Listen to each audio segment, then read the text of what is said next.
3, 2.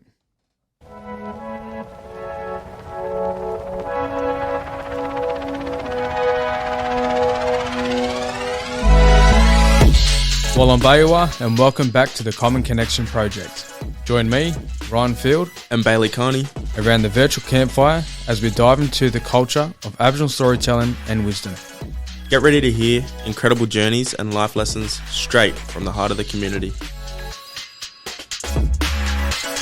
Walambayua, and welcome back to the podcast. Today we celebrate the remarkable stories that shape our world around us. I'm your host, Ryan Field, and alongside me is my amazing co-host, Bailey Carney. In this episode, we'll dive into the inspiring journeys of young Aboriginal men in the LGBTQ+ and social media influence scene who's changing the game. They've harnessed the power of social media to connect with their global audience and be a beacon of hope for the LGBTQ+ community and the younger generation coming through. This episode will give you insight and perspectives on LGBTQ+ relationships, social media influence, and identity. If you don't hear this man first, you'll definitely see him. He's known for his tall structure and sexy legs. Welcome to the podcast, Tristan Davison. Clap. We need to get a Cheer little button thing. there. Crowd. Hello, everyone. It's me, Tristan Davison. I'm a proud Dunghutti Gadigal man from Kempsey and Sydney. It's lovely to Thank have you you, so much bro. for having me, guys. Well, you know, we always love to have Mob on here, so It's about time, hey? They took the time, everyone. I've only been here 4.5 months. Anyways, won't go into it. Thanks for coming down and telling us about your journey. I'm just interested in, can you tell us, you know, we know that you're a part of the LGBTQ+ community. A to Z. A to Z. We're taking over the alphabet, we are. How was that like coming out for you? Like, take us back to when you first knew and what it's like now. So, fun fact, I actually never ever came out to my family or my mum. Why would I waste my breath? I mean, who gets their mum to turn the taxi around for a Hilary Duff album? I'm pretty sure she knew. Yeah. So you reckon your family always knew? They knew straight away. just always felt like there was I no don't need know. to. I knew, I think, Yeah. when I was, 7 or 8. And that's actually kind of I think it's rare because you usually don't really find yourself until like high school and stuff. But I don't know, there could be a lot of people out there that have known themselves, I think, as soon as they started walking. Who knows? Yeah. We'll have our own different stories and journeys. But yeah, I knew when I was about 7 or 8. How do you think that was for you? Like, do you think your friends knew at that time or? I only hung around girls in school. Yeah. Always. Like, all my other cousins had like the boy groups and stuff. Yeah. You'd see me over there with the girls. So they would have been aware of that straight away. Yeah. But my cousins were always protective. Yeah. Like, we all had our banter, and then if anyone was to talk shit, you know, they would always have my back. Yeah. Man, They were very supportive. Were you, I know from discussions we've had before, what was it like, did you play any sports growing up or like what did you do? I played soccer for, I think, 1 season. That was just, I think it was just to get out and socialise with other kids. I play a lot of netball, as you know. Yeah. I started playing netball. I actually started playing netball because one day I was actually jigging. You were what? Truanting. Jigging. Oh, truanting. Jigging. Yeah. Do you not Wagon. Know, like, jigging. Wagon. Jigging. Class. Did you ever say jigging? No. Wagging, truanting, or truanting. Truanting or Nobody says that. wagon class. Oh, it's always jigging. But yeah, I didn't want to go to my normal sports class, so I walked past the netball courts and some of my friends were like, oh my God, Tristan, we have mixed netball, we need another guy. I knew what netball was, all my family were netballers and basketballers. And I said, you know what, throw me the fucking beer. Like, what even does this even mean, GK? And then I did well. I haven't footstep. What does footstep mean? What the fuck am I even saying? Pivot? I don't know. I've never gotten off the court since that day. Were you always a tall kid growing up? A what? Tall? No, I actually wasn't. Really? I only shot up, I think, in year 10. I was year 11 when Latham and I was short. I was short, and then I started, Yeah, wow. getting growing pains, In the kneecaps, eh? So those big Everywhere. legs. Everywhere. The Legs, pains. oh my yeah. days. Is it? What's this part behind your ankle? Is it Achilles. Achilles? Achilles. There. Yeah. That was painful. Yeah. But yeah, I never stepped off the court. That's what I was meant to say before. I stepped off the court.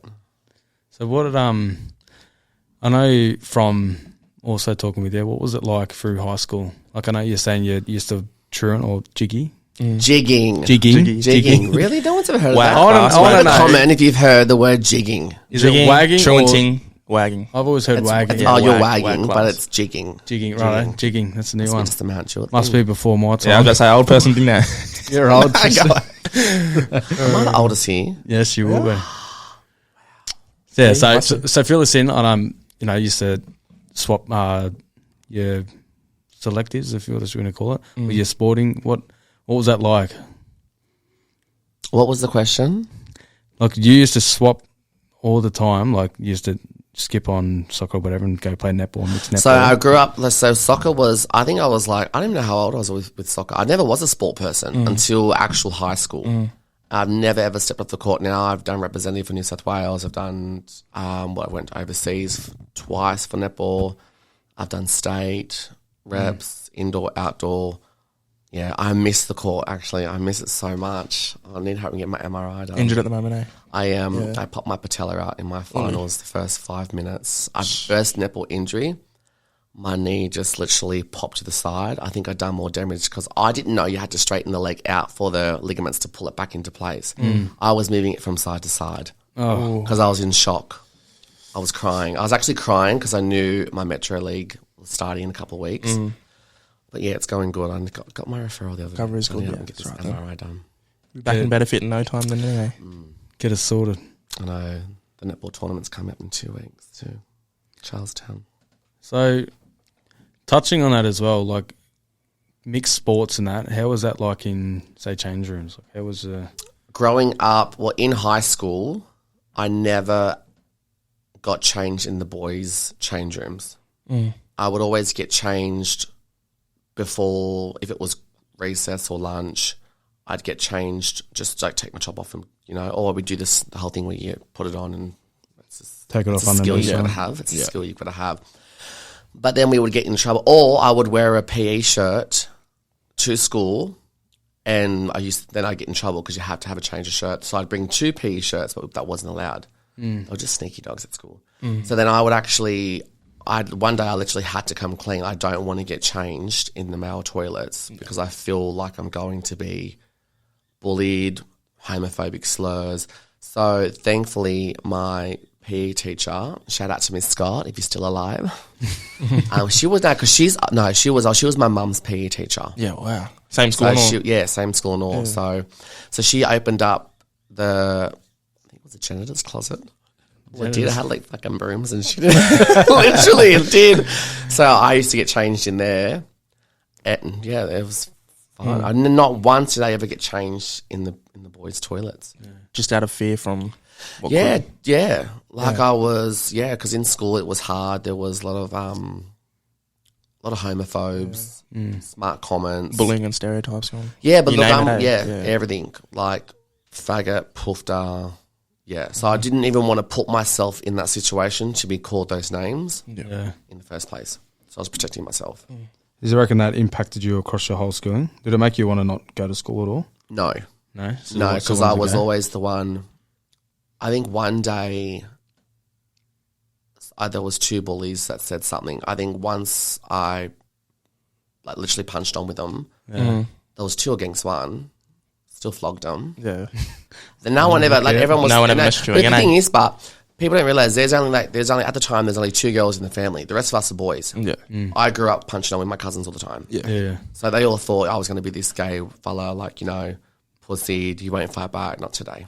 Nah. They soon shut their mouths. And that was right in the corridor where everyone's seen. Not once was I called nothing again. Yeah. I had to do it so everyone could shut their mouths. Big fighter, eh? Might have to No, charity I'm fights, a any lover. Charity fights. Social media charity fights coming up now. So is there any other influencers out there that want to take on Tristan in the ring? Imagine that. 2023. Wow. Can you imagine that? Charity? 2024. The money would go straight to me for my fucking medical bills. I'm telling you now because no limits. What's that? Or what? Yeah, Georgie Rose, bro. You got any setups? That's for huge. People bid for you. Nah. I remember that episode on Keeping Up with the Kardashians. They all got like bid for each other. I remember seeing that. Yeah, Kim got pumped, eh? yeah. That's scary. Oh, that's gold. So, talking about influence, your social media, you're pretty big on TikTok, Instagram. How did that come about, and what's it like for you now? It's still crazy. It happened about 3 years ago. Me and my cousin Mary. I was a health worker. She was a patient/cousin. One day, done a video pretending she was homeless. She asked me. She was just meant to speak to me. Still remember that video, eh? She pulled me up and I said, "Sorry, no spare change." She straight away, "You dog." That went viral. We just never stopped. Lockdown come on, and we just kept going. And now The rest is history. Yeah. For context, we might chuck that up, in the bio, If anyone hasn't seen the video, you're not familiar with it, if you want to have a laugh. Yeah, I'll reactivate the video. So, did you archive it or something, did you? No, they're in because when me and Mary had a little bit of a fallout, everyone already knows about it. I'm not. We just agreed that she said she didn't want none of her videos up. Oh, okay. So actually, I think it is up now because I did it for her birthday. So so it is up. Floating so, around yeah, somewhere. it is on there. Yeah, a couple of videos down for her birthday. I still talked to her. I spoke to her the other night actually. Yeah, good. I have to get her up here. Yeah, I'll get you both on. Yeah. I know. Yeah, it'd be good. What are some of the struggles you face with while doing that? Struggles then or now? In social media. We'll go then and then now. Then it was, we weren't used to it. We were getting big and growing daily. Like I think one of our videos hit 1.5 million views. Because everyone was in lockdown, we didn't actually think it would be that crazy. And we thought, I said, shit, Mary, I said, lockdown's getting lifted. Like, I wonder if we'll get noticed. Sure enough, we were doing a normal afternoon walks. People go past in cars screaming. It was a Woolworths, her children's schools, school pickups, everything. Netball, indoor netball, everything. That's when we were like, holy shit, we have done so well. Celebrities, lah. Every state we're getting messages. Then we started merchandise. Merchandise went big, everything. Wow. Crazy. To now, it still is with just me doing it now. I rarely make content, which is probably why I've lost a lot of followers in the past month or two. About 1,000. Doesn't really touch the stars anyway. Still got 290 something on it. No impact. No impact. No effect. I'll just regain them anyways. But yeah, it's still, I think no one knew that I lived up in Central Coast. So until the last couple of weeks now, and I think because of the knockout we had here too, everyone asked me where I was, and I just said, look, I'm on Central Coast now. I live here. People were asking where Mary was. I said, I'm on Central Coast now. She's still in Manly County. And people still recognise the green car and pulling us up with the lights, getting photos still. Fuck, so much for a safe place. No privacy, Not now. But it's good. That's okay. And I can say this, I've never ever turned a photo down for a fan. Even if I'm in a rush, I just can't do it. Yeah. No. Do you find that it gets exhausting though? It does get exhausting. Yeah. Like I think at the knockout, I was also working in the tent with some of the NRL players. Even we all had a discussion too. Like it is like you're smiling, and your mouth just starts like getting lockjaw. Wow. And you're like actually like fuck. Literally, even like Latron, they were like shit. I was like, because you have to keep, and your mouth starts getting numb, so it starts like just getting sore and aching. I couldn't imagine that too. Like being swarmed all the time. Even when you're in a really bad mood, or if you're in a real emotional state and you've got mental health issues, and you need to get something from the shop, like it's needed. You have to go in there, put that mask on. Yeah, you have to do it because it shows an impact on any photo. Like apparently, I've got resting bitch face in the shop. I didn't know that. Apologies to whoever thought I was actually looking like a real dog. But you've got to just switch on immediately. Do you ever do like Kanye West under disguise and just hoodie on? Glasses. I've done that. Yeah. We did that. I did that last year's knockout. I was in the gazebo, at the back of the gazebo, with my hoodie on and my glasses, and then someone recognised me and the word got around. Hey. How were your feet at that knockout? You can give a little rub. You're a dog. So obviously everyone knows that at the knockout, it was pissing down raining, it was muddy, everyone was wearing gumboots. I thought, okay, I'll ask my friend's dad for a pair of his gumboots. And I thought to myself the next day, why are my calves literally fucking killing? Like, what the fuck is going on? Like, I'd done a massive workout. It was bad. I thought I might have been just because I was getting stuck in the mud and I kept trying to pull my legs out. Not today. I realised that my friend's dad was a concreter. I was wearing fucking steel cap, gumboots. So Calf pump would have been insane. It was bad enough trying to get me foot out of the poxy mud alone, but knowing that I had Extra steel weight. caps, Far out. that done me. It was painful. I was taking Voltaren and all. So if it's raining at the knockout, don't wear steel cap gumboots. Yes. Barefoot. Clarify that, but just buy them from Big W. Stick to Big W. Yeah. Save No yourself a fucking- couple no dollars Bunnings. too. No bunnies. So, you've touched on. Get- Oh, Cut that off. We've touched on. Get me all flustered up in here now. Oh God, is the aircon on? Oh, hot. You'll hear it soon. What are your, so I know you know, being a gay man in the LGBTQ plus community, social influencer, how's that impacted your relationships? What's it like for you in the dating scene now? My dating scene is really like on a scale of 1 to 10, it's probably a 2 at the moment. Why's that? A lot of people don't understand that when you are in the public eye, you've just got to be careful. You've got to be careful. I'm on a lot of dating apps. Sometimes I match with people who are actually just fans, not actually looking for that right, like, you know, the right person.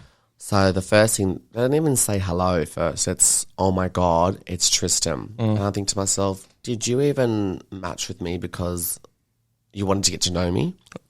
Or is it because you're a crazy fan? And really, some people would just say, no, because I love your TikToks. Some people say, but I do think you're cute. I do think you're hot. You know, I want to get to know you. And then I don't believe them. Because you've literally just said, didn't even say hello first. You jumped straight into, oh my God, it's Tristan. That doesn't tell me that you want to get to know me. That just tells me that you're just a fucking fan. And there's some people that I walk around with who I'm getting to know, and a lot of fans will come up and get photos. Some of them aren't even on social media who I'm actually talking to. So they're like, what the fuck is going on here? Yeah, would have no idea. No, and they're just like, oh, and then the fans will say, oh, can you take the photo, please? And he's just like, okay, yeah, but you know, why? So he just does it, takes a photo, and this, what just happened? So I try to keep that life away. Even if I talk to someone and they're on social media, I don't say, hey, do you have TikTok? Go look at my page to suss me out first. No big note around it, eh? No, this is my private life, and that's social media. So you've got to make sure that you separate it. And then if something happens when they get involved and take the photo, I have to explain to them, okay, this is what's happened. Then they'll actually download it and be like, oh my God, okay, I need to download and see what all this is. And then I'm like, don't fucking download Getting Jesus, anxiety. because I'm getting anxiety, like, because I'm trying to be me. Yeah. And then you go on there, even though that's me on social media, but I don't go swearing around on first dates. You know, you know what? I have never been on a date before, I will say that. But just in general, if I meet someone, I don't like to say that I'm Tristan, I'm on TikTok. Yeah. You find out on your own. Yeah. Like, it could be a month or two into seeing someone, and I'm like, well, and they're like, oh, why didn't you tell me? Because I don't need to tell you. Yeah. No, I don't want to tell you. Do you think that impacts the perception people have when dating you? Like, they've got this keeping up with Tristan and the mob, and then who you actually are? Yeah, it's a bit My ex, it was weird because I was always that crazy person at the pub, dancing, drinking, having a blast. And then when it got to the point where it got crazy, that affected my relationship a lot. I was physically there, but mentally my mind was in my phone editing the videos. He wouldn't even walk with me in shopping centres. He couldn't put up with it. So that's why I wanted to disconnect all my social medias and just focus on myself, because I felt like there was a wall up, and the wall wasn't me. It was the social media wall was between me and my true love. If you're watching this, 043. No, but that's what I think the social media wall, that was, the only way I could knock that down is if I literally just cut it all off. But it wasn't fair to the fans who actually were going through a lot of stuff, mental health issues as well. It wasn't fair to them, who were actually there for the right reasons. Who stuck by me. Try to set those boundaries where you can still, stay in the best of both. Surely there's someone there waiting, ready to go. Apparently you don't go looking for it, and it comes to you. Yeah. some truth to that. Can you vouch for that, Ryan? Yeah. When you don't look, what flows will go. Yes. Yeah. So, no one in the dating scene? No one's in the dating scene. I repeat, no one is in the dating scene. There you go. Spoken. So just covering that as well, I know it's, as you mentioned, mental health. What are some of the things that you do, or if you were an influencer, how do you protect yourself? A lot of social media comes with a lot of trolls. I do protect myself in filtering certain words on my content. So everything gay, pulftar, petrol sniffer, Centrelink, abo, dirty abo, all those words, if any of them used in the comments, they come to me for approval. That's only TikTok. Facebook hasn't actually incorporated that yet. I don't really have those fellas on there. Some videos I do. My JoJo video that I did, the Too Little Too Late video that I did a couple months ago, I had no idea that was in a couple of millions, the views. So I had no idea it was getting shared around the world.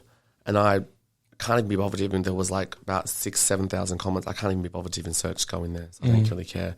But those, I protect myself by just doing that, ignoring them. Usually when I get on the netball court, I forget everything. But now because I'm injured, it's just the gym and better fit. Yep. Come to better fit. Do you think, we were saying that, like, does it get to you, like, so you say 3 years ago you started doing the social media platform. Do you think you've been able to manage it better now? Yes. Yep.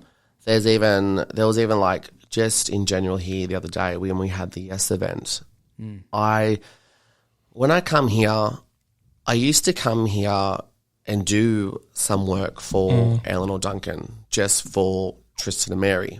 That's when I first met you, when I came here to do I think it was mental health video, and we done that mental health video together. That was the first time.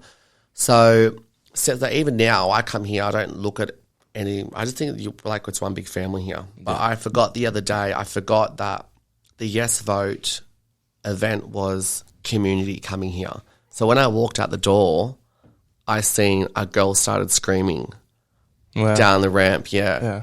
She started screaming. She's hitting her friend. Her friend's like, what? And then her friend knows, and they both started screaming. I was like, oh my God, because I'm so used to walking in at the doors here and not having no one come up to me and talking about that. Yeah. It's, hey, bro, how you going? Oh, we'd all just feel safe. Yeah.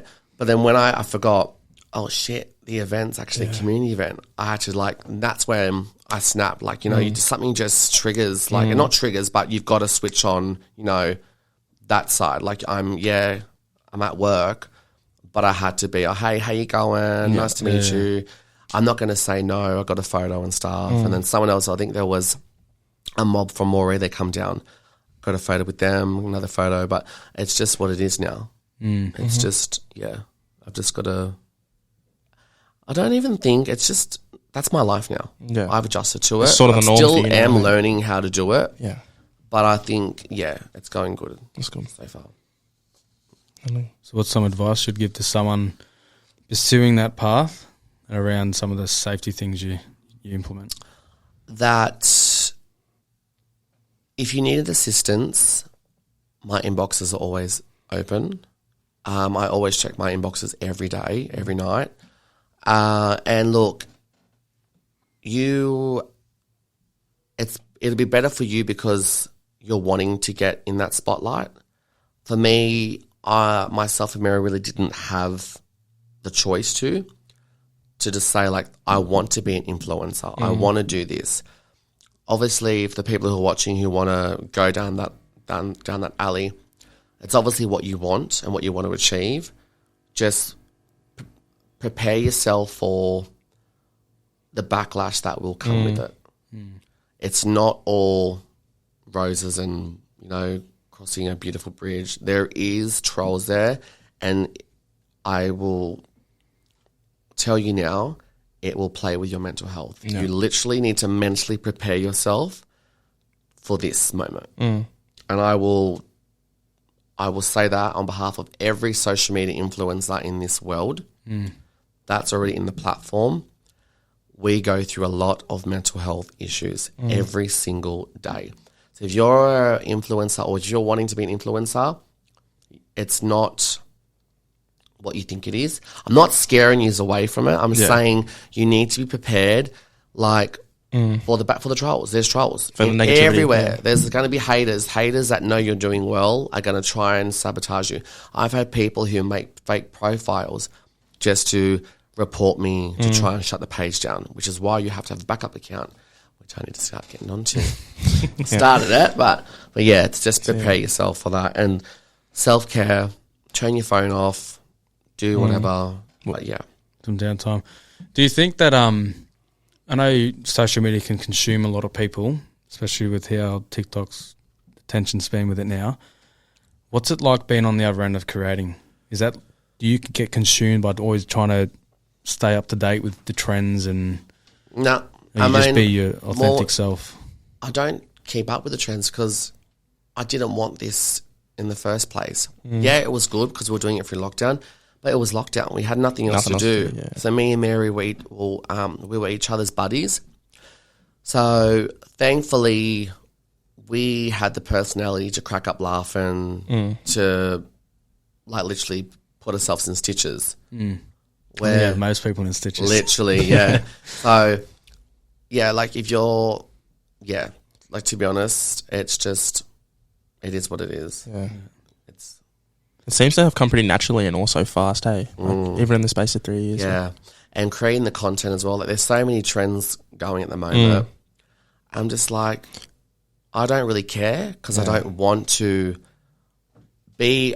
keep adjusting myself to the trends. I don't want to be on that level. I am where I am now. I want to start a mental health, well-being content now. Black comedy's getting old now. No offense, but it is. Everyone tries to do it now, and it's easy.